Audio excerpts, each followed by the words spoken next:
Se quiser desligar aqui, pode desligar, por favor. Aleluia, graça e paz, amém? Vocês estão bem? Coisa boa estarmos juntos, cheios de expectativa. Eu sei que hoje amanheceu um pouco mais friozinho, e que bom que você não se deixou abater, amém? Mas estamos aqui juntos congregando, recebendo o melhor de Deus. E eu tenho certeza que você já foi muito alcançado pelo período de música, amém? Período de adoração, um lugar onde a gente pode se render ao Senhor, deixar Ele falar conosco, Ele ir amolecendo mesmo o nosso coração para receber a boa palavra. E eu tenho certeza que essa manhã é uma manhã de crescimento, amém? Uma manhã de edificação, uma manhã de avanço. E sabe, nós não vamos desperdiçar o nosso tempo nesse lugar, amém? Eu estou convicta de que quando a palavra é liberada, não por minha causa, mas por causa do poder que há nela, há transformação na sua vida, amém? Há mudança de perspectiva, há mudança de velocidade, amém? Então eu não sei exatamente o ponto que você está, mas o que eu acredito é que Deus tem mais para nós, amém? E que nós não vivemos nem metade daquilo que Ele ainda tem para as nossas vidas, amém? Então eu queria te convidar, se você puder ficar de pé um pouquinho, nós vamos orar. Eu sei que você já se sentou, né? Já se acomodou, mas faça isso. Eu queria que você despertasse aí, alinhasse as suas expectativas, despertasse o teu coração para aquilo que o Senhor vai fazer conosco nessa manhã, amém? Pai, nós te agradecemos por esse dia, por esse culto, Senhor. Nós te agradecemos pela tua santa presença nesse lugar. Pai, obrigada porque você é bom, você é sempre bom, você nos encontrou, você nos achou. Pai, obrigado porque nós pudemos encontrar o teu amor, Jesus, e a partir daí ter uma vida de fato transformada, Senhor. Eu creio que nós não vamos sair daqui da mesma forma, porque a tua boa palavra vai ser semeada neste lugar, Pai, com ousadia, com intrepidez, carregada de fé, de amor e de alegria, Senhor. Em nome de Jesus, eu oro para que olhos espirituais sejam abertos, Pai. Enganos e sofismas, Pai, caiam. Mentiras, Pai. Fortalezas mentais que possam nos aprisionar, Pai. Eu creio em tudo isso ruindo diante do poder da Tua palavra liberada, Senhor. Em nome de Jesus, Pai, eu creio na inspiração do Espírito para essa manhã. Eu creio no mover do Teu Espírito. Creio no ensino da palavra de forma contundente, consistente, Senhor. Em nome de Jesus, Pai, eu oro para que a nossa mente consiga compreender e pensar como Cristo pensa, ver como Cristo vê, Pai. De fato, nós somos dependentes do Senhor e que nessa manhã, Pai, o nosso coração se atente às verdades da Tua palavra e que saiamos daqui de fato impactados por tudo aquilo que você tem para nós. Em nome de Jesus, se você crê, diga amém. Aleluia, pode se sentar. Diga aí para o irmão do seu lado, que bom que você veio. E já que você veio, não perca nada, não se distraia. Amém? Aleluia.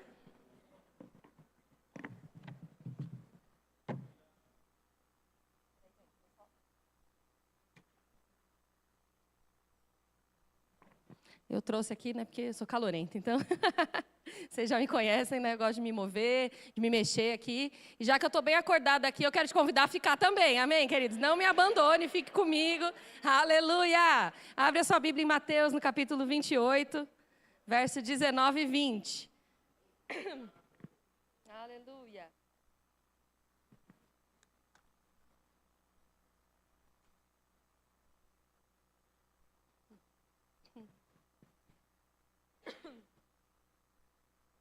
Você encontrou? Vamos lá. Portanto, ide e fazei discípulos de todas as nações, batizando-os em nome do Pai, do Filho e do Espírito Santo, ensinando-os a guardar todas as coisas que vos tenho mandado. E eis que estou convosco todos os dias, até a consumação dos séculos. Queridos, esse texto é hiper conhecido e nós realmente, não só pela popularidade dele, mas porque ele é a ordem, a grande comissão de Cristo para conosco, amém? Desculpa, gente, minha garganta está um pouquinho seca.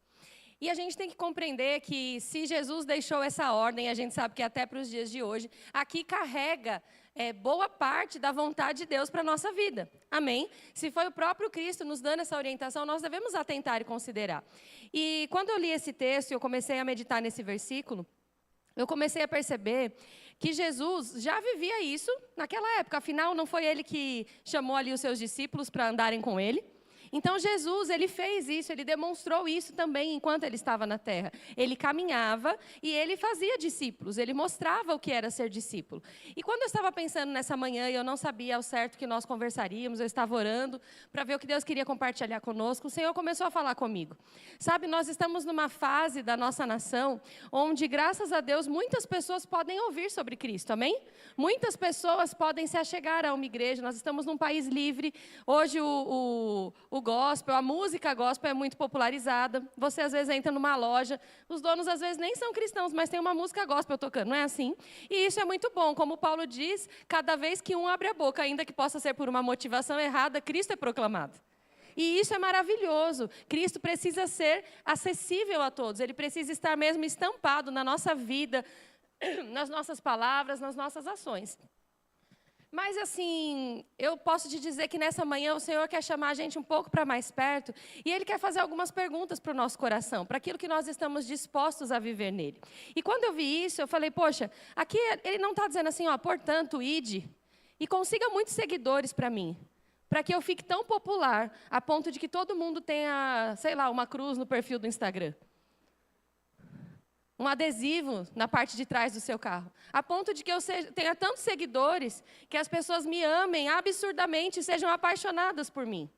Jesus não fala isso porque a proposta dele, querido, não é só ter uma multidão atrás dele. A proposta de Jesus nunca foi ter uma multidão, mas sempre foi ter discípulos. E com isso, nós não vamos não desejar que multidões sejam seguidoras de Cristo. Multidões podem ser seguidores, mas nem toda pessoa que se aproxima de Jesus vai se deixar ser um discípulo. E isso é uma escolha nossa, é um desejo nosso que parte do nosso coração, porque salvação é de graça, partiu de um coração que crê, de uma boca que confessou. Mas existe essa segunda parte, que é a parte de ser discípulo de Jesus. E aqui ele está dizendo, ei, façam discípulos em todos os lugares, aonde vocês forem. Me representem, falem de mim, mas quando essas pessoas abrirem o coração delas para mim, façam elas entender que não é só uma questão de estar perto de mim, mas de se parecer comigo.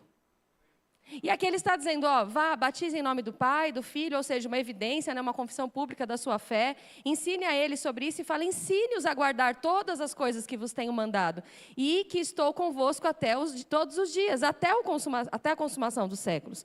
Então aqui ele está mostrando, ei, mostre, revele, fale a eles que existem instruções que eles precisam considerar, que eles precisam guardar no coração deles, que não é simplesmente saber que eu existo e aquilo que eu fiz, mas considerar as minhas palavras. Diga a eles que eles não estarão sozinhos, mas que eu estarei com eles até a consumação dos séculos. É uma ordem clara, é uma ordem explícita, não resta dúvidas quando a gente lê esse texto. E eu comecei a pensar, queridos, porque esse termo discípulo, talvez para nós ouvimos sobre discipulado e sobre discípulo hoje na igreja como algo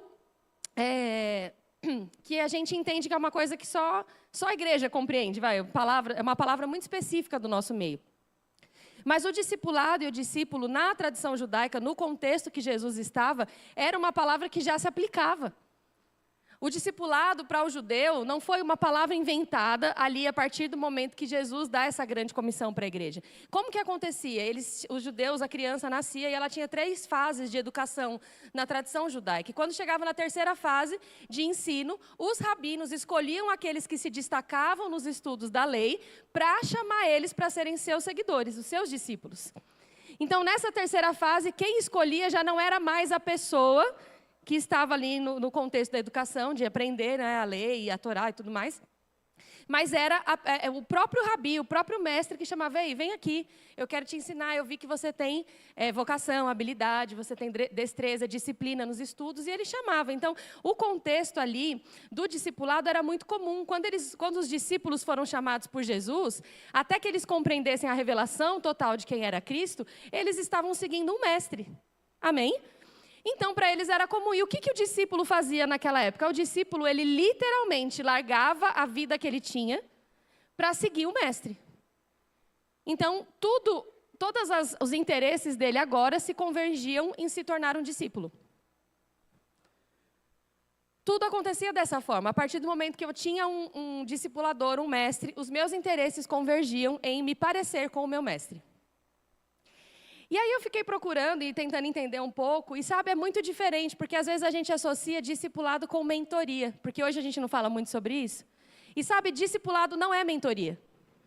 Porque mentoria é você descobrir, isso vamos supor falando em profissional, na área pessoal, é talvez você descobrir ali o seu melhor, como você ser melhor com o seu potencial, com aquilo que você pode produzir, né? Como se fosse assim, você está se tornando, né, alguém melhor dentro das suas próprias habilidades, das suas próprias capacidades. Mas o discípulo, ele não tem o objetivo de ser ele mesmo, melhor por ele mesmo, para exaltar a ele mesmo. O discípulo, ele tem como objetivo se tornar igual ao seu mestre. O discípulo tem por objetivo que olhem para ele e saibam exatamente quem foi que ensinou ele.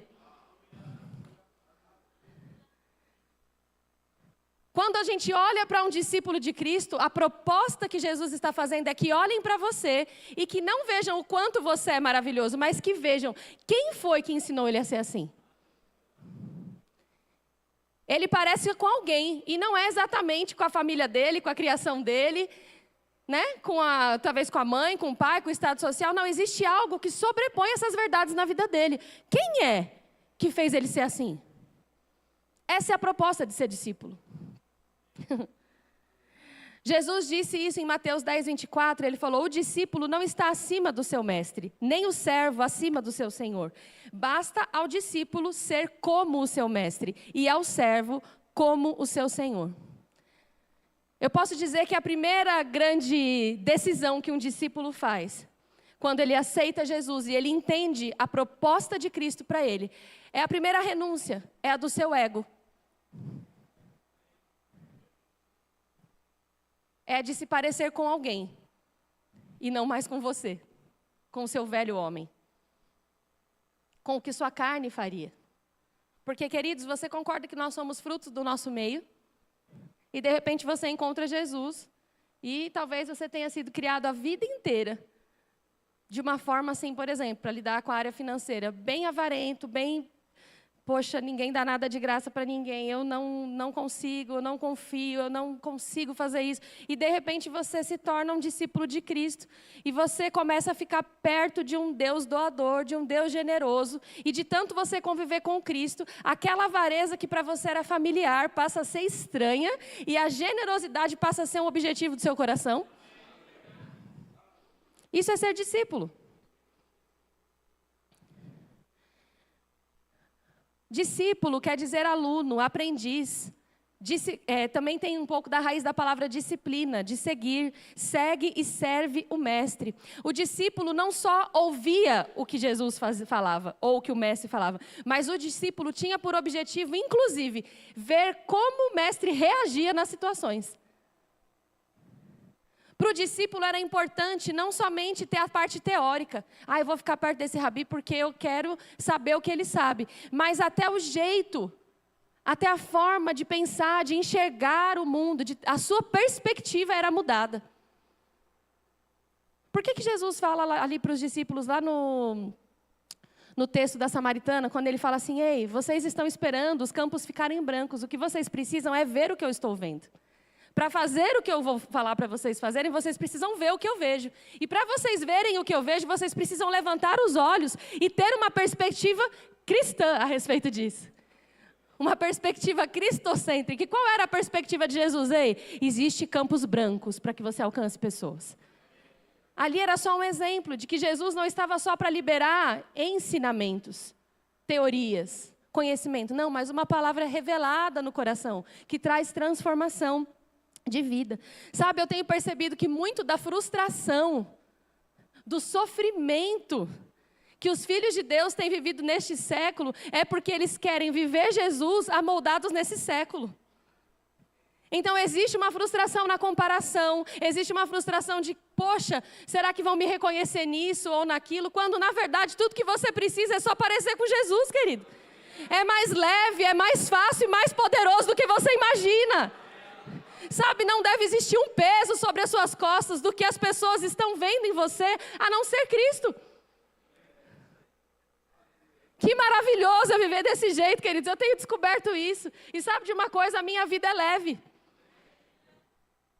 Ah, é porque você não tem coisa para resolver?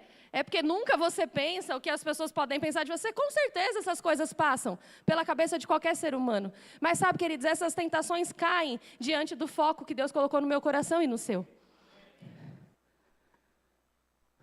O discípulo é um aluno.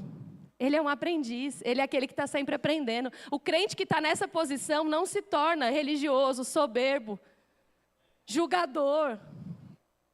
Porque ele se coloca na posição daquele que olha para Cristo como mestre e eu o aluno. Jesus diz, ei, nunca o seguidor vai ser maior que o seu mestre.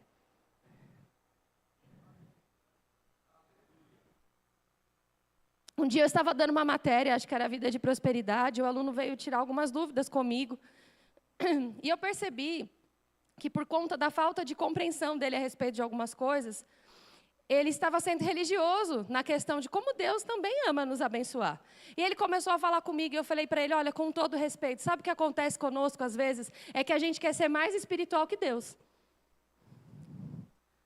E quando a gente quer ser mais espiritual que o mestre, quando a gente quer ser mais pesado que o próprio mestre, a gente está sendo uma pessoa religiosa e não um discípulo.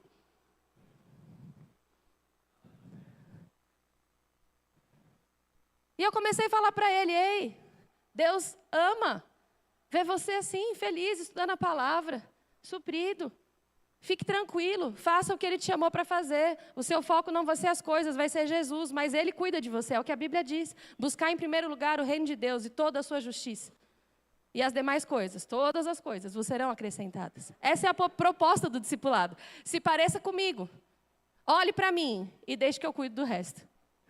Quanto mais você se parece comigo, mais as outras coisas vos serão acrescentadas.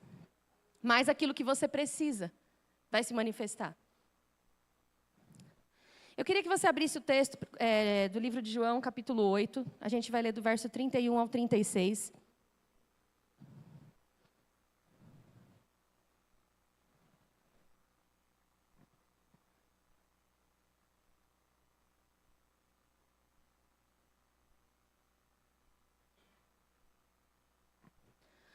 João 8, 31, você achou? Vamos lá. Disse, pois, Jesus aos judeus que haviam crido nele: se vós permanecerdes na minha palavra, sois verdadeiramente os meus discípulos, e conhecereis a verdade, e a verdade vos...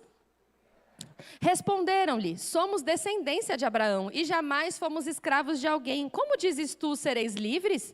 E replicou-lhes Jesus, em verdade vos digo, que todo o que comete pecado é escravo do pecado.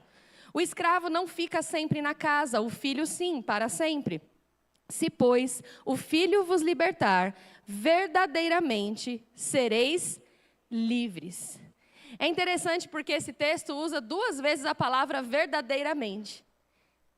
Isso quer dizer que a pessoa pode achar que está sendo um discípulo e verdadeiramente não ser. Como também ela pode achar que está se comportando como alguém livre e verdadeiramente não ser. Porque aqui a Bíblia está nos mostrando algo. Existe um caminho onde você é verdadeiramente um discípulo. E eu não sei você, mas a minha reflexão diária tem sido essa. Pai, quanto de mim está sendo verdadeiramente transformado para se parecer com você? É uma reflexão que tem que ser feita todo dia. Se isso não passa na sua cabeça, querido, provavelmente o seu coração ainda não é um coração de discípulo. E é nessa manhã que a gente converte os nossos corações. Verdadeiramente meus discípulos. Aqui está falando de frutos que demonstram aquilo que somos. Ele disse a judeus que já haviam crido neles. Veja que ele não está falando aqui de conversão. Ele está dizendo para judeus que já tinham crido nele. Ei, se vocês já creem em mim e decidirem permanecer na minha palavra, se vocês creem em mim e permanecem na minha palavra, verdadeiramente sois os meus discípulos. E aí ele continua, e conhecereis a verdade, e a verdade vos libertará. E os judeus aqui ficaram assustados, porque eles falaram, ei, a gente é descendente de Abraão, a gente não é escravo, a gente tem uma origem. E Jesus fala, vocês estão achando que eu estou falando de princípios naturais, mas aquele que vive pecando e é escravo do pecado, precisa do Filho para vos libertar. E aqueles que permanecem na minha palavra, além de livres, são os meus discípulos. Jesus estava mostrando aqui um caminho, um passo a passo para aquele que nasce de novo. Sabe, todos os nascidos de novo, querido, todos nós que, se você está aqui, você já nasceu de novo, você foi chamado para ser discípulo. Mas, infelizmente, nem todo mundo que nasceu de novo e que recebeu a salvação tem optado por isso. E isso é uma coisa para a gente ter consciência, porque é uma parte que é nossa, é uma escolha que é nossa. Jesus aqui, obviamente, não era um mestre comum como os outros rabis, ele não era mais um profeta, mas ele era o próprio Deus encarnado, amém? E ele vem como esse mestre para revelar, ei, existe algo que eu sei que vocês estão vendo em mim, me seguindo, mas vocês precisam entender, porque vocês creram em mim. Existe agora uma outra parte, que é permanecer em mim. Permanecer na minha palavra. Eu não preciso, queridos, inventar algo, eu não preciso inventar um cristianismo segundo a minha perspectiva. Já existe o Evangelho, já existe um cristianismo, já existe Cristo, Ele já foi revelado. O que eu preciso é querer me parecer com Ele. Deus não precisa de pessoas para colocarem anexos no seu Evangelho. Ah, eu penso assim, mas acho que se for assim poderia ser melhor. Não, queridos. Existem verdades absolutas na palavra, princípios absolutos na palavra que não mudam. E quando a gente olha aqui, a gente vê que não é simplesmente uma mudança de hábito, uma nova conduta moral. Alguém que fala, poxa, agora eu vou na igreja, então quer saber, vou fazer o maior esforço para não mentir, porque já que eu estou lá. Obviamente, abandonar uma mentira vai fazer parte de se tornar um discípulo. Talvez seja um hábito na sua vida. E você precisa deixar Jesus te transformar nessa área. Porque você serve o Deus da verdade, amém? Mas o que ele está dizendo aqui não é de uma conduta moral de fora para dentro, mas é uma conduta de dentro para fora, uma conversão de natureza. Veja que ele não começa dizendo, ei, vocês precisam ser meus discípulos. Ele fala assim, vocês que já creram, se o Filho vos libertar, vocês que já creram em mim, é uma mudança de natureza. A primeira coisa para ser um discípulo de Cristo é nascer de novo. Não existe alguém que admire Jesus, não nasça de novo e vai ser discípulo. Pode ser um admirador dos ensinamentos de Cristo, mas discípulo não tem como ele ser. Eu conheço pessoas que falam, não, eu acho maravilhoso o que Jesus ensina. Mas é maravilhoso o que Jesus ensina, que o outro ensina, que o outro ensina. Porque não há uma conversão de natureza espiritual. Não há uma mudança de coração, de espírito. E discípulo verdadeiro, verdadeiramente sois meus discípulos, começa no novo nascimento. Começa quando você disse, Senhor Jesus, eu preciso de um Salvador. Eu não consigo me salvar, me salva. Isso é mudança de natureza. Conversão. Não é simplesmente uma mudança de fora para dentro. Eu peguei até um texto que a gente conhece muito, lê muito aqui na igreja, que está em Efésios 2, você não precisa abrir, eu vou ler para você, eu só quero que você preste atenção. Ele vos deu vida, estando vós mortos nos vossos delitos e pecados, nos quais andastes outrora, segundo o curso deste mundo, segundo o príncipe da potestade do ar, do espírito que agora atua nos filhos da desobediência, entre os quais também todos nós andamos outrora, segundo as inclinações da nossa carne, fazendo a vontade da nossa carne e dos pensamentos, e éramos por natureza filhos da ira, como também os demais, mas Deus, sendo rico em misericórdia, por causa do grande amor com que nos amou, e estando nós mortos em nossos delitos e pecados, nos deu vida juntamente com Cristo. Pela graça sois salvos, e juntamente com Ele nos ressuscitou e nos fez assentar em lugares celestiais em Cristo Jesus. Então veja que foi uma obra completa, a obra que Jesus fez na sua vida. Ele fala, vocês estavam mortos nos seus delitos e pecados, mas porque vocês me receberam, houve uma mudança. Houve uma transformação, houve uma conversão de natureza. Ele fala, antes vocês andavam como os filhos da desobediência. Ou seja, como nós éramos antes. Totalmente influenciado por aquilo que dá na sua telha. Se eu quero me vingar, eu vou me vingar. Se eu quero gritar, eu vou gritar. Se eu quero xingar, eu vou xingar. Se eu quero me apaixonar, eu vou me apaixonar. Se eu quero me apaixonar por 3 pessoas, eu vou me apaixonar por 3 pessoas. Se eu quero comprar, eu vou comprar. Se eu não quero dar, eu não vou dar. Se eu não quero andar em amor, eu não ando. Como atua nos filhos da desobediência. Todos nós, queridos, antes de Cristo éramos assim. Conversão de natureza é justamente uma mudança de dentro para fora. Olha só, mas Deus, sendo rico em misericórdia, por causa do seu grande amor, nos amou. E nós que estávamos mortos, recebemos vida por causa de Cristo. E pela graça fomos salvos. Não tínhamos como mudar isso. Ah, Camila, então porque eu nasci de novo, tudo mudou instantaneamente? Não. Mas eu posso te garantir que após o novo nascimento, você não peca mais em paz. Não quer dizer que você não vai errar, mas o erro não vai ser o seu estilo de vida. A Bíblia fala que Cristo é o novo e vivo caminho. Por quê? Porque antes o nosso caminho era um caminho de pecado, era um caminho de erro, era um caminho de eu quero fazer o bem e não consigo. Estava falando mesmo esses dias com uma pessoa, e ela falando, poxa, eu evangelizo tantas pessoas do meu grupo social, e o que eu percebo é que são pessoas maravilhosas, que estão sempre tentando fazer o bem, são pessoas que têm até um coração não tão voltado para as coisas assim, para as ganâncias do mundo, mas todas as vezes que elas tentam alcançar o bem, inevitavelmente no meio do caminho, não conseguem. Quando elas menos se apercebem, elas escorregam em princípios básicos, que só é possível mudança na conversão. É a antiga natureza que Paulo falava, ei, o velho homem, ele quer fazer o bem, mas ele não consegue. O bem que eu quero fazer, eu não consigo.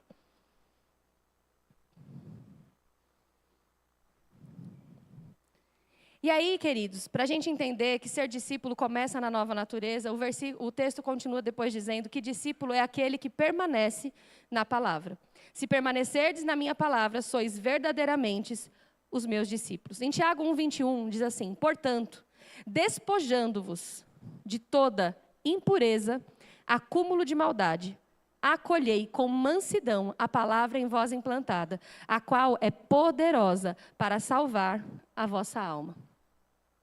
Querido, não existe discipulado sem palavra. Não existe discípulo verdadeiro que não ame a palavra.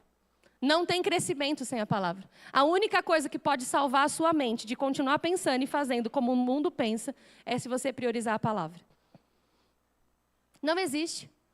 Eu posso ter uma bagagem cristã, eu posso estar aqui servindo na igreja local há 10 anos junto ao meu marido, mas uma outra bagagem de servir ao Senhor antes, ter nascido, ter tido instruções cristãs. Mas a partir do momento que eu paro de priorizar a palavra na minha vida, é inevitável que meus comportamentos mudem.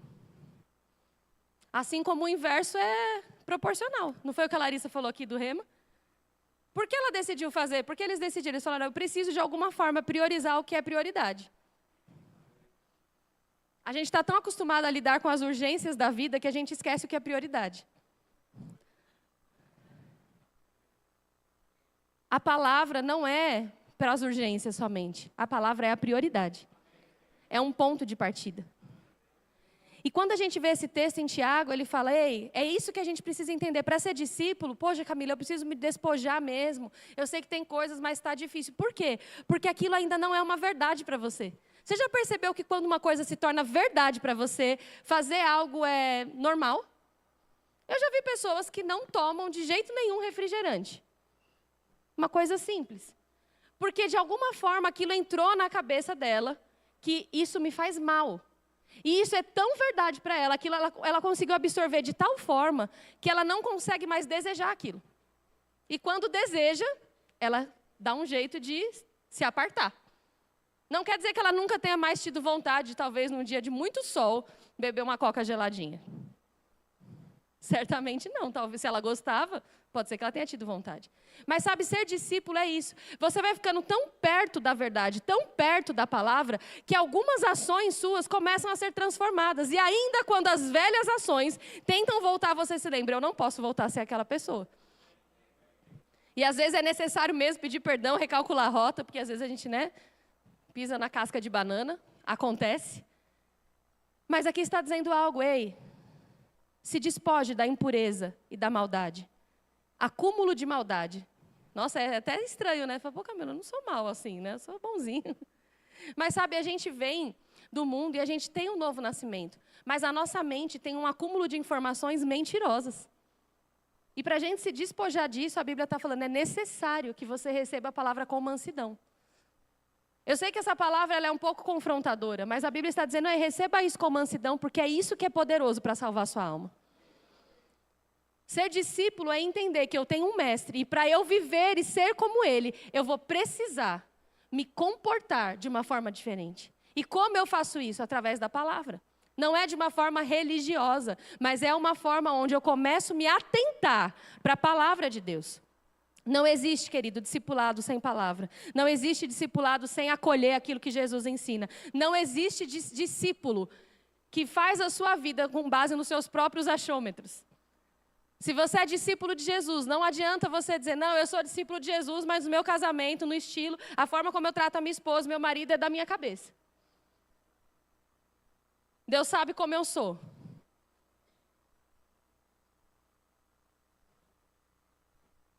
Não, a forma como eu lido com as pessoas, se eu vou esperar o melhor delas ou não, não, eu sei o que eu passei. Queridos, você precisa escolher quem é o seu Senhor. É você ou é Jesus?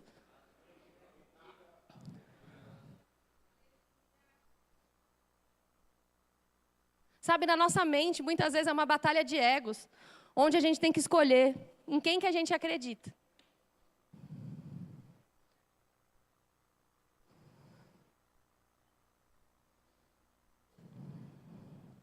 O discípulo, como eu disse, não era alguém que sentava... Qual é a diferença do discípulo para um aluno comum de escola?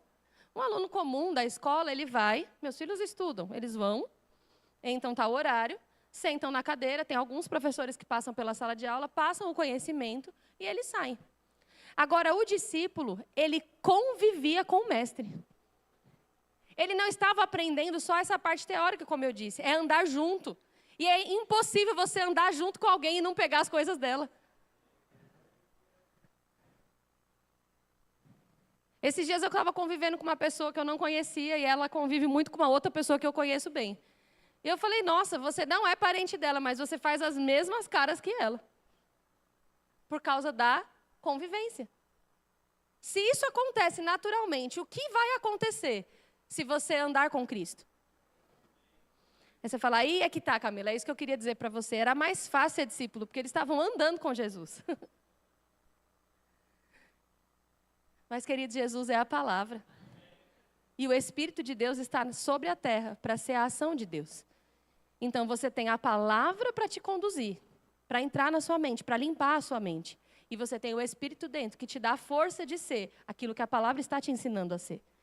Então, quando Jesus fala sobre sermos discípulos, não é algo na nossa força. Ele fala, tem um caminho, tem uma palavra que eu libero sobre a sua vida, sobre como ser. Mas eu não te deixo fazer isso na sua força. Se você conviver comigo, vai haver uma graça, vai haver um poder disponível para manifestar aquilo que já é real por dentro.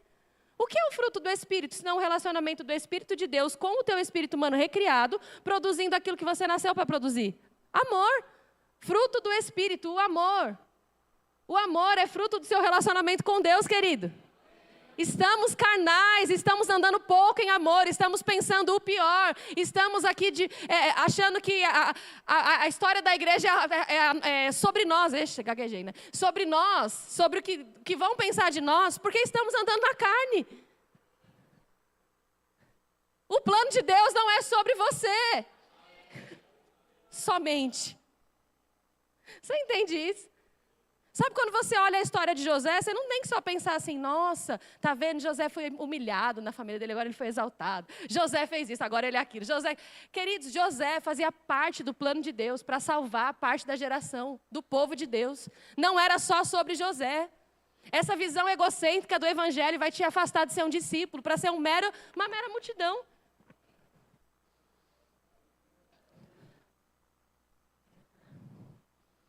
Jesus não estava atrás de popularidade e seguidores, ele quer discípulos, filhos que desejam agradar o Pai e que entendam que ele é o cabeça. Teremos poucos problemas, queridos, dentro do corpo de Cristo, se entendermos que somos discípulos de Jesus. Se entendermos que não é tudo sobre nós, sobre o que pensam de nós, sobre o quanto somos promovidos, queridos, amados, desejados.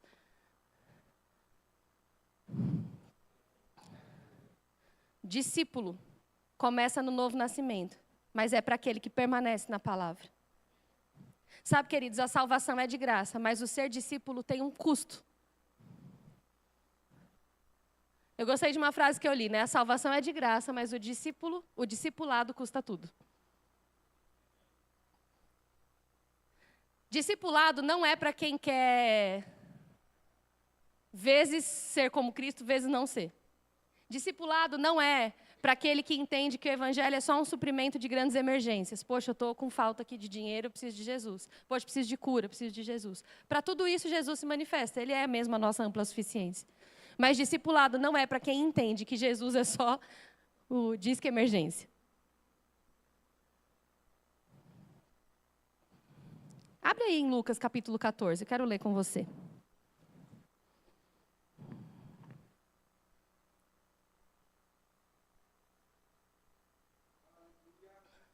Lucas 14, 25. Você achou? Grandes multidões, diga assim, multidões, o acompanhavam. E ele, voltando-se, lhes disse: se alguém vem a mim e não aborrece o seu pai, a sua mãe, mulher, filhos, irmãos e irmãs, e ainda a sua própria vida, não pode ser meu discípulo.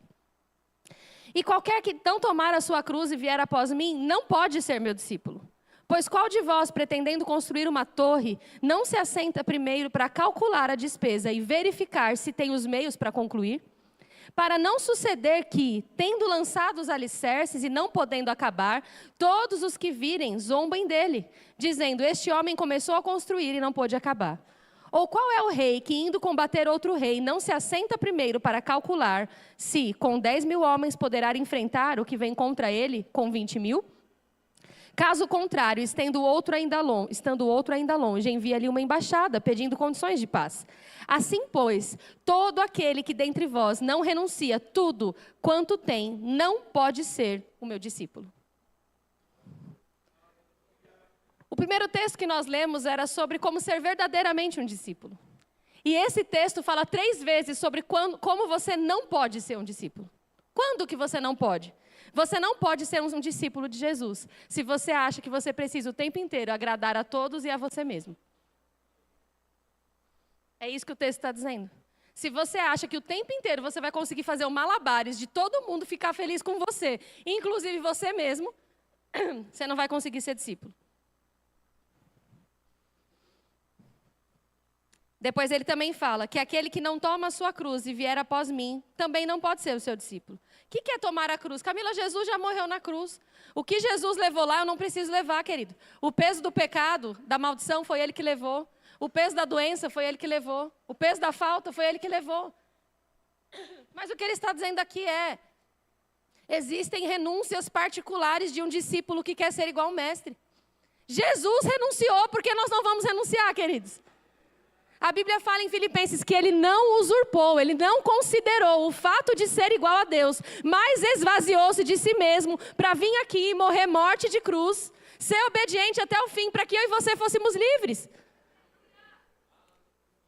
E ele está dizendo aqui: ei, nessa vida vão existir renúncias para que você possa se parecer comigo. E sabe, é necessário falar isso, queridos, porque o evangelho ele é leve para quem quer mudança.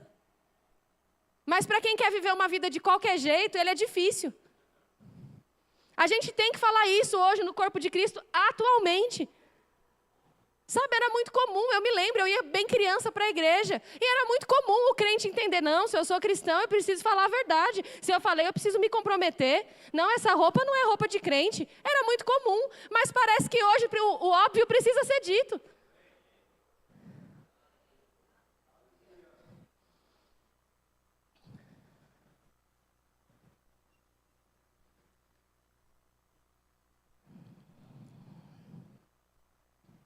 Ele compara o ser discípulo a alguém que entende o custo, mas assim mesmo decide fazer. Você já viu a diferença entre uma pessoa que sabe o que está fazendo e a do oba-oba? Você já viu a diferença? A do oba-oba para qualquer coisa. Às vezes ela fala: vamos viajar no final do ano. Vamos, põe meu nome aí, põe meu nome. Ela não sentou, ela não viu se dava, ela não sabe de nada, mas ela é empolgada. É empolgada, ela fala que vai. Quando chega na hora, ela não se planejou, ela não viu se dava mesmo, ela não sabia se a escala do trabalho dela dava, ela não sabia se financeiro ia estar ajustado para aquilo, ela não conversou com o marido, com a esposa, com os filhos. Ela só falou: vou. E aí o que acontece com essa pessoa? Ela quer o benefício da viagem, mas ela não quer o resto. E aí ela passa vergonha, porque ela falou sim, mas ela não parou para calcular. A Bíblia está dizendo aqui que aquele que quer ser o discípulo, além dele ter que entender que ele não vai agradar todo mundo o tempo todo, é preciso você entender que existem custos. E quando você diz sim para Jesus, não é um custo que vai ser pesado para você. Mas você não pode achar que não tem custos. Não vai ser pesado, mas vai existir renúncia. E eu vou explicar aqui, você vai entender que você pode falar: Camila, você vai falar isso, o pessoal vai ficar assustado, ninguém vai querer ser discípulo de Jesus, vai ficar aqui meio gato pingado. Não, queridos, Não tem nada que seja melhor que Jesus, eu te garanto. É inacreditável quando as pessoas dizem, ai Camila, eu fui para a igreja e aconteceu tal coisa. Queridos, já acontecia quando você estava fora. A diferença é que você não tinha ninguém para recorrer. Você não tinha o nome de Jesus, você não tinha milagre para crer. Você não tinha. Já acontecia. A Bíblia, Jesus disse, não os tire do mundo. Preserve-os, guarde do mal. É isso que Jesus disse. Ei, no mundo tereis aflições, mas tem de bom ânimo. Eu venci o mundo. Então muda a sua perspectiva, não fale besteira. Alguém que sabe o custo e assim mesmo decide fazer. A diferença de uma pessoa corajosa que sabe onde quer chegar é que ela sabe que aquilo vai custar, mas ela está de olho na recompensa. Ou você acha que Moisés era filho da filha de Faraó? Ele vivia como um rei. E a Bíblia fala que ele viu a recompensa e decidiu largar simplesmente a maior posição que ele tinha, porque isso não compensava. E às vezes a gente deixando de ser discípulo por tão pouca coisa, querido. Porque a gente acha que está sabendo mais do que Deus. Porque a gente acha que é melhor confiar nos nossos próprios planos, nas nossas próprias estratégias. Porque não, é mais fácil, né, Camila? Esse negócio de viver pela fé. Queridos, o justo vive da sua fé. Se você está deixando de fazer coisas, de ser um discípulo genuíno, de obedecer direções de Deus, por falta de fé, entenda. Você não vai prosseguir, você não vai conseguir viver as coisas de Deus para a sua vida. É necessário fé. É necessário confiança, é necessário conviver com o Mestre, se parecer com Ele e confiar nele. A renúncia é a renúncia do controle também. É renúncia de dizer, pai, eu sei que você tem o melhor para mim. E aqui ele está falando, ei, o discípulo é aquele que sabe o custo e decide fazer mesmo assim. Esse renuncia tudo o que tem. Às vezes a pessoa olha e acha que esse texto, renuncia tudo o que tem e seja meu discípulo, está falando do jovem rico, né? Não, então Jesus quer que todo mundo aqui pare de trabalhar, venda tudo e vamos viver de luz aqui dentro da igreja.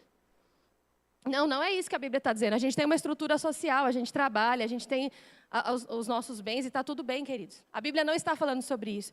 Mas ela está dizendo que é entender que, por vezes, para você viver a palavra, você vai ter que desagradar você mesmo. O problema é que estamos dispostos a ser discípulos e na primeira topada a gente não quer renunciar. Na primeira topada a gente fica chateado. Na primeira topada a gente se sente injustiçado. Na primeira topada, ai Senhor, mas eu não fui guiado. O privilégio é teu, querido. O privilégio é meu. Que bom que além de eu poder servi-lo, Ele ainda faz com que todas as coisas que eu preciso cheguem até mim. Que bom que Ele é assim, que bom que Ele é bom. Porque de qualquer forma eu ia precisar dEle para ir para o céu.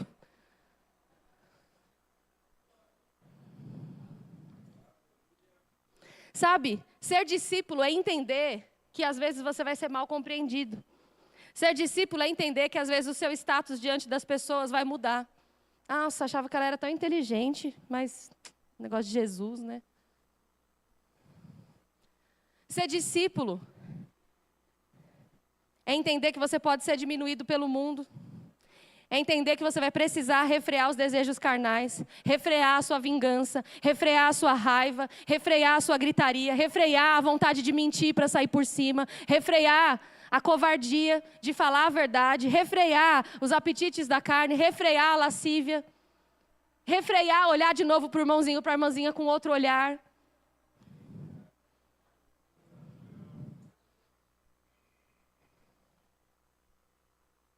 Refrear o seu julgamento a respeito do outro.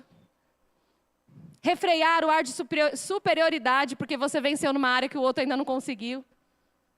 Isso é ser discípulo.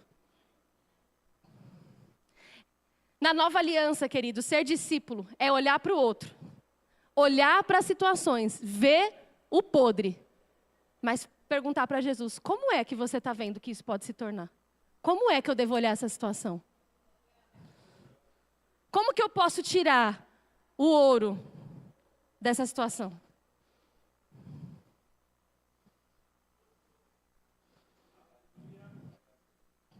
Agora eu vou dizer para você, sabe por que às vezes a gente não tem coragem de viver o discipulado? Está confortável ser multidão.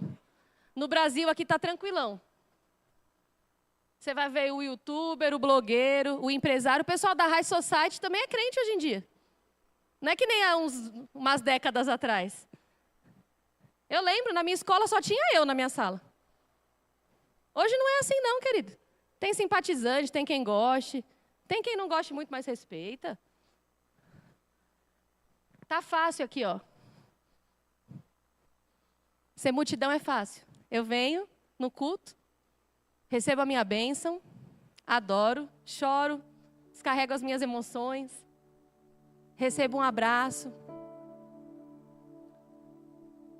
Mas Jesus nessa manhã está dizendo, ei, está na hora da gente entender que a gente não foi chamado para ser multidão.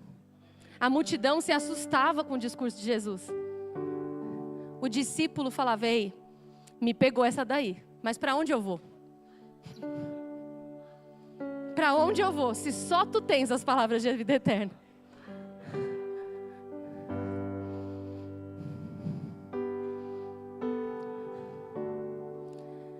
Sabe por quê, queridos, às vezes a sua dificuldade de sair da classificação de multidão para discípulo, sabe onde que está? Você já viu que às vezes uma pessoa ganha uma roupa, uma bolsa, um tênis, ela não entende tanto de grife, de marca, eu não entendo tanto também, eu sei de algumas, mas aí você ganha, você fala, sei lá, vou dar um exemplo, uma bolsa branca, bonita, aí alguém que entende vem e fala, nossa, essa bolsa é de tal marca, você nem sabe, ela custa 25 mil reais. Aí você fala, aí você tinha ganhado, você jogou no guarda-roupa, agora você pega. Misericórdia. Vou colocar aqui, ó. Afasta, crianças, ninguém encosta nisso aqui. Você coloca lá, vou usar no dia. Por que mudou o seu tratamento com a bolsa? O que mudou? Era a mesma bolsa, do mesmo tecido, a mesma coisa. Mas você entendeu o valor dela. Você tratava de uma forma porque você não tinha dimensão de valor. E aí eu comecei a pensar sobre o que a Bíblia fala que é o reino de Deus. E em Mateus, no capítulo 13, diz assim no verso 44, o reino de Deus é semelhante a um tesouro oculto ou escondido no campo, o qual certo homem, tendo achado, escondeu. E transbordante de alegria, vende tudo o que tem e compra aquele campo. E ele continua falando a parábola da pérola. O reino dos céus é também semelhante a um que negocia e procura boas pérolas. E tendo achado uma pérola de grande valor, vende tudo o que possui e a compra. Ele não está falando aqui que você compra a sua salvação. Não é sobre isso, porque a salvação é de graça. Esse texto está nos ensinando que da mesma forma, para ser um discípulo, você tem que sentar e ver quanto custa para ser. Depois de entender quanto custa, você tem que entender quanto vale o que você quer fazer e viver. Porque talvez você faça as contas, e eu vou dar um exemplo aqui natural. Ser discípulo, vou trazer em forma de dinheiro para você entender. Ser discípulo está me custando 1 milhão. E aí você começa agora, eu já sei quanto me custa. Agora eu vou ver o que eu tenho, porque eu faço isso. Poxa, o reino dos céus vale 20 bilhões. Você acha que compensa? Eu acho que sim. O que o texto está dizendo é, existem coisas para você ser discípulo.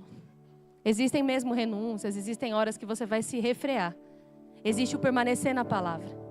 Existe o ser semelhante a Cristo. Ser cristão é ser parecido com Cristo, querido. Não é só evangélico. Como diz meu marido, né? Quem tem boca fala o que quer. Você pode falar muitas coisas, mas a sua vida pode expressar que você é alguém que, eu sei quem é Jesus, eu recebi Ele. Ou eu sou um discípulo de Jesus. Eu quero ser um discípulo de Cristo. Tal qual Ele era, eu desejo ser. Tal qual Ele foi, eu quero ser.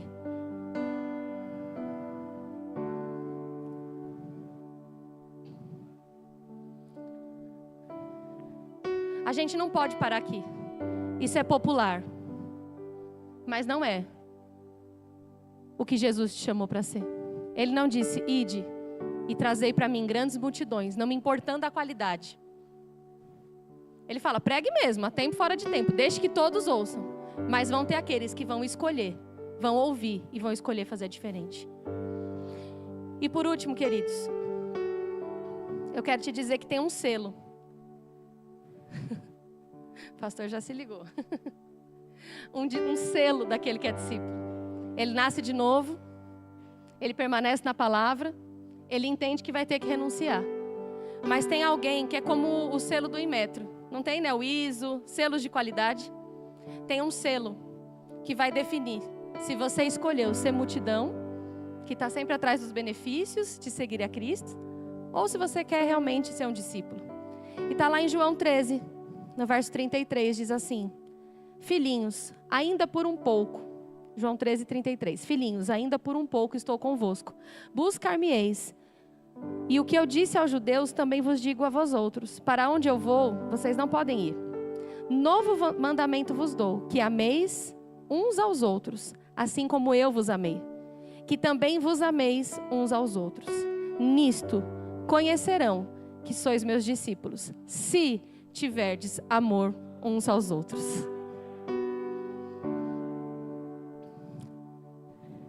Existe aquilo que você é, existe aquilo que as pessoas veem. O que você é? Você é aquele que nasceu de novo, você é filho. Você é aquele que renuncia, você é aquele que permanece na palavra. O que as pessoas veem? Amor. Não, Camila, eu renuncio, eu faço, eu estou na palavra, mas se tudo que as pessoas veem não for amor, talvez estejamos fazendo da forma errada. Porque a Bíblia diz: nisto conhecerão. Nisto conhecerão.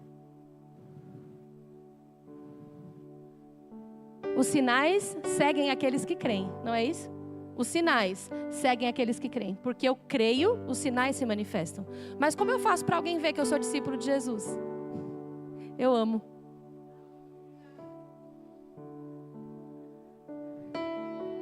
E ele fala que nisto conhecerão que todos sois meus discípulos, se tiverdes amor uns aos outros. Há um selo, uma forma de andarmos que demonstra que somos discípulos de Cristo. É por isso que lá em Efésios tem um convite para um estilo de vida. E eu quero concluir com ele.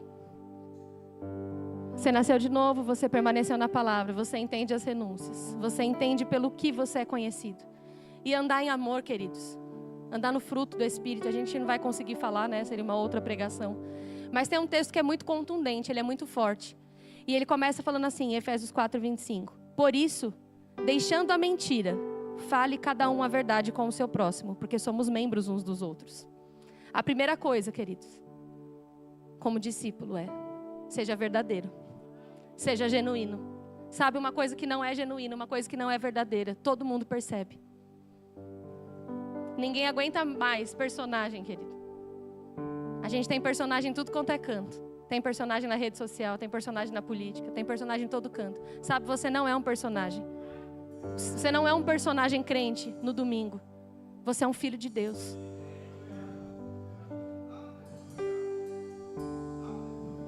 Deixando a mentira. E depois ele fala: irai-vos e não pequeis. Jesus sabia que você ia ter raiva. Eu tenho também, todo mundo tem. E aí você vai ter que fazer alguma coisa com essa raiva. Irai-vos, mas não pequeis. Não se põe o sol sobre a vossa ira, nem deis lugar ao diabo. O discípulo não dá vantagem para o inimigo, querido. Toda vez que a gente não anda em amor, a gente está dando oportunidade do diabo ser o diabo na nossa vida. Não deis lugar para quem não tem lugar na sua vida. Aquele que furtava, não furte mais. Antes trabalhe, fazendo com as próprias mãos o que é bom, para que tenha com que acudir o necessitado. E aqui, queridos, aquele que furtava, está falando de roubo mesmo. Mas sabe que você pode ser aquela pessoa que está roubando o tempo de trabalho do seu patrão, está fazendo de qualquer jeito e, de certa forma, indiretamente, não está vendo os benefícios da provisão de Deus, porque tem feito de qualquer forma. Isso também é não amar. Não saia da vossa boca nenhuma palavra torpe. Diga assim, palavra torpe. Para de ficar falando de qualquer jeito. Cuidado com o seu palavreado.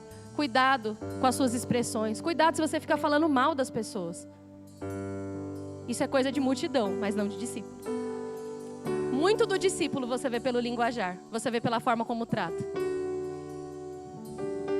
E sim, unicamente a que for boa para edificação, conforme a necessidade. E assim, transmita graça aos que ouvem. Sabe o que é transmitir graça? É quando você fala, ainda que seja às vezes duro. Porque você fala amando e não por raiva e não para impor o seu pensamento. Você fala porque você está amando de fato. Até algo que parece duro. a pessoa consegue receber. Não é só falar com emojis, né? Eu sei que cada um tem uma forma. Pessoas são mais diretas, outras não. Eu não estou falando disso. Não estou estimulando o seu milindre. O que o texto está dizendo aqui, ei, não fale palavras que não mostrem que você é um discípulo. E aí ele conclui assim: e não entristeçais o Espírito de Deus, no qual fostes selados para o dia da redenção. Longe de vós toda amargura, cólera, ira, gritaria, blasfêmia e bem assim toda a malícia. Ele está dizendo, querido, que o discípulo se preocupa em não entristecer o Espírito Santo que está dentro dele. E a conduta dele vai agradar o Espírito de Deus. Isso aqui é um manual. Não é um manual de perfeição. Não é um manual que você não vai errar em algum dos tópicos. Mas é um manual ao qual nós devemos considerar para sermos assim a cada dia, se somos discípulos. E ele termina dizendo: antes, sede uns para com os outros, benignos, compassivos, perdoando-vos uns aos outros, como também Deus, em Cristo, vos perdoou. Você pode ficar de pé, querido?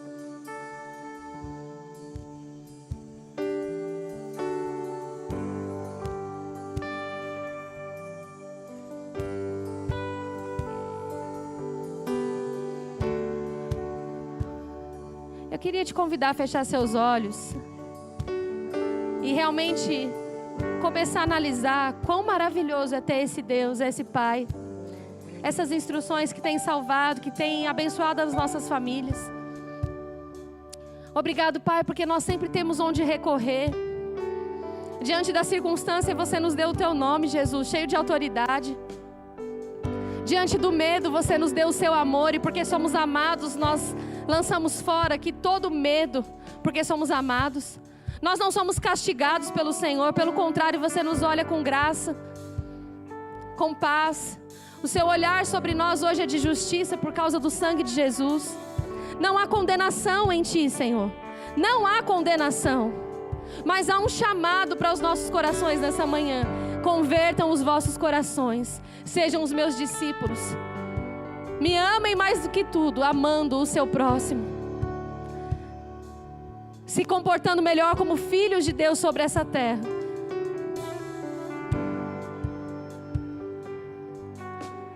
Pai, no nome de Jesus, que essa manhã seja uma manhã mesmo de mudança de perspectiva.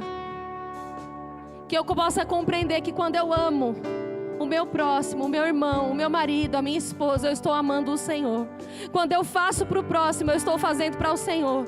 Quando eu alcanço alguém, eu estou agradando ao Senhor.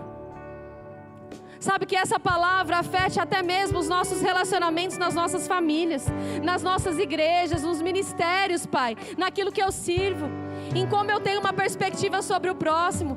Pai, que toda altivez, todo orgulho, toda superioridade, que a gente entenda, compreenda que nós precisamos daquilo que tem no próximo.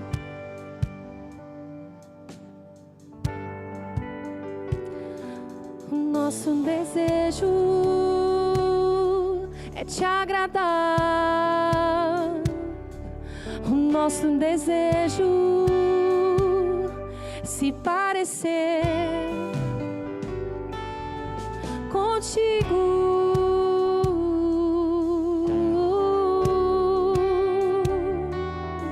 Revelar Cristo, revelar Cristo. O meu desejo é te agradar, te bendizer. Tesouro maior que encontrei, Jesus. Querido, você encontrou o maior tesouro da sua vida. Alguém que te sarou por dentro, por fora. Uma palavra que tem salvo a tua mente, tem te livrado da ansiedade, do medo. Te seguirei até o fim. Te seguirei até o fim. Me deixarei ser transformado para a tua glória, Jesus. Será que você pode, com as suas palavras, querido, dizer: Pai, eu sei que existe mais para mim. Eu sei, Pai, que ainda não está tudo como deveria ser. Mas, Pai, eu não quero ficar parado, eu não quero ficar para trás. Abre os meus olhos para ver como você vê. Essa manhã, Ele abre os seus olhos. Você tem belas pessoas preciosas ao seu lado. Enquanto você vive a sua vida refletindo Jesus.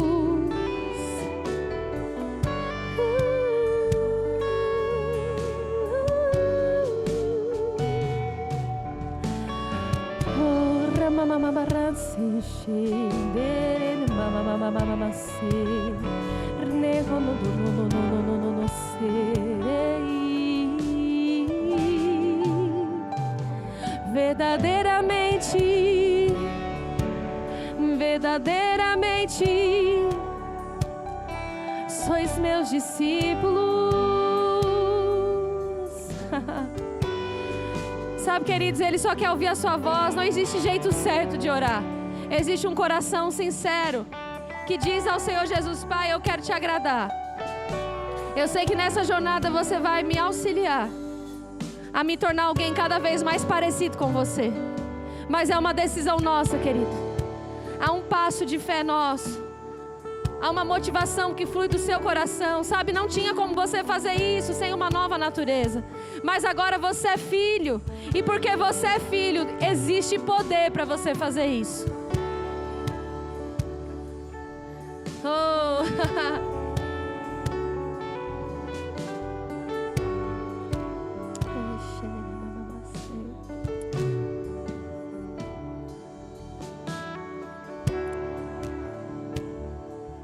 Adore a Ele mesmo, querido. Deixa Ele ir amolecendo aí as áreas do seu coração que precisam ser amolecidas. Sabe, na presença dEle, aquilo que estava endurecido vai se amolecendo, vai cedendo. E a gente realmente vai se tornando outras pessoas na presença dEle, na manifestação dessa presença santa e poderosa.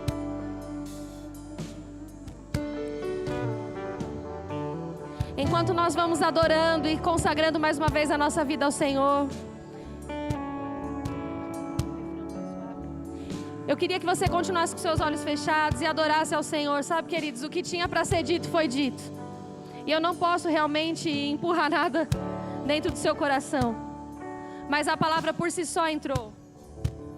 E enquanto você adora, deixa Ele te mostrar aquilo que é necessário.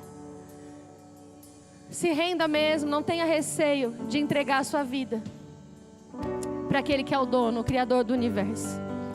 E se você entrou neste lugar, querido, fica com seus olhos fechados, não perca não a atmosfera.